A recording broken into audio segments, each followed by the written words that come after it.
Buat kalian para generasi sandwich, salam berjuang, kita seperjuangan ya. Ya, kita seperjuangan. Apa sih itu generasi sandwich?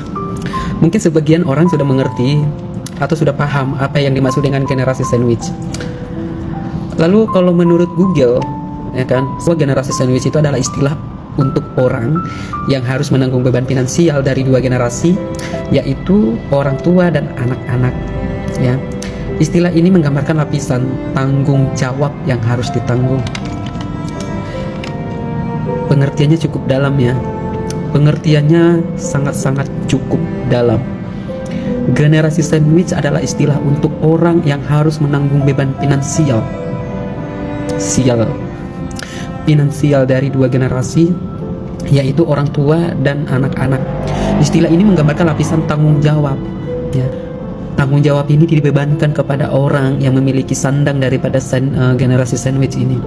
Jadi kalian yang memiliki privilege, jangan ya menyakiti orang generasi sandwich ini.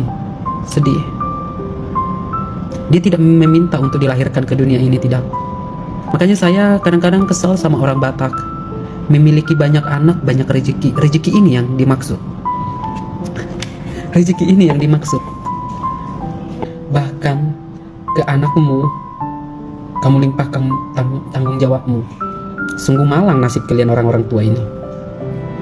Sehingga anak-anakmu yang merasakan tanggung jawab itu, bahkan kalian tahu nggak seperti apa dia rasakan di rantau, di kota-kota sana, yang hidup hanya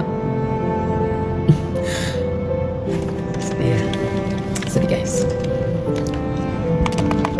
Jadi kalian teman-teman yang memiliki privilege, jaga gaya bicara kalian supaya tidak menyakiti orang.